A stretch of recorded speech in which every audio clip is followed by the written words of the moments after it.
ఈరోజు రాష్ట్రంలో 6 ఏళ్ల అమ్మాయి నుంచి 60 ఏళ్ల ముసలిదాన్ని వరకు రేప్ చేస్తున్నారు, దాడులు చేస్తున్నారు.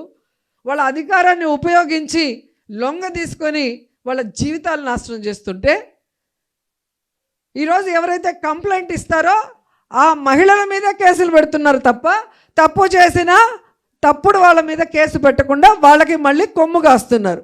వీళ్ళ మహిళా దినోత్సవం చేసి మహిళలకి మంచి చేస్తామని చెప్తే ఈ రాష్ట్రంలో ఉండే మహిళలు నమ్ముతారా?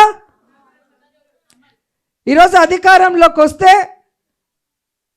కులం, మతం, ప్రాంతం, పార్టీ చూడకుండా మహిళలందరికీ మంచి చేస్తాం, జగన్మోహన్ రెడ్డి గారు ఇచ్చిన దానికన్నా డబుల్గా ఇస్తామని చెప్పారు కూటమి ప్రభుత్వం. ఇచ్చారా?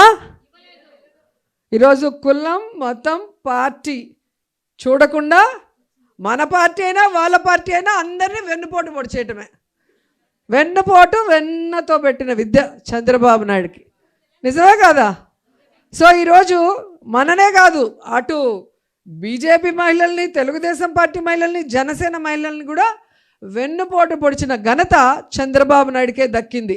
అలాంటోడు ఈరోజు మహిళా దినోత్సవ వేడుకలు జరుపుతున్నారు అంటే ఎంత సిగ్గుచేటో ఒకసారి మనం అందరం కూడా ఆలోచించాలి.